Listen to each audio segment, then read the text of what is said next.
This is The Big Question with Dr. Ellie Gonzalez, brought to you by Good News Unlimited, tackling the big questions in a simple and positive way.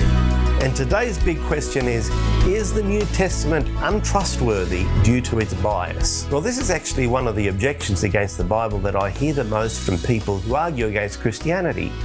And what they're saying is that you can't trust what the Bible says about the life and death and resurrection of Jesus because the New Testament was written by his followers. Therefore, the authors were biased and you can't trust a word of what they say.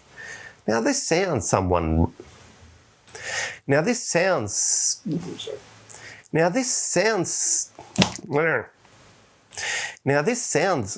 right at face value, doesn't it?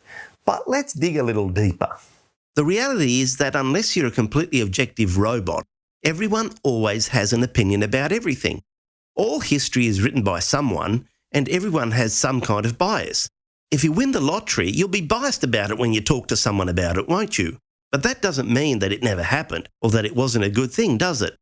The reality is that if you're going to throw away every document in the world that has some bias in it, you'd basically have to do away with writing and with knowledge as a whole. You'd have to throw away the entire discipline of history.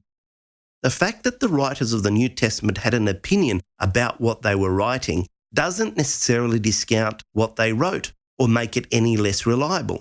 The fact that they were very positive about Jesus doesn't mean that what they said about him wasn't true. What you need to do is what every reasonable person would do, which is to evaluate what they wrote on its own merits.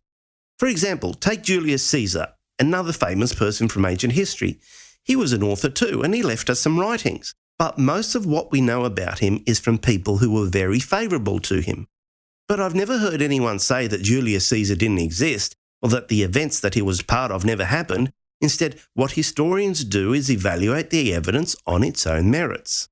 But some people seem to treat the New Testament very differently. And I think the reason why people do this is because of the claims that it makes about Jesus and the implications that these would have on your life if you were prepared to consider them. The reality is that what the New Testament tells us can be corroborated at many points by many other external historical sources, and so we have a starting point.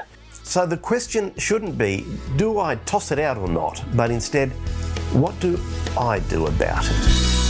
For more, contact goodnewsunlimited.com.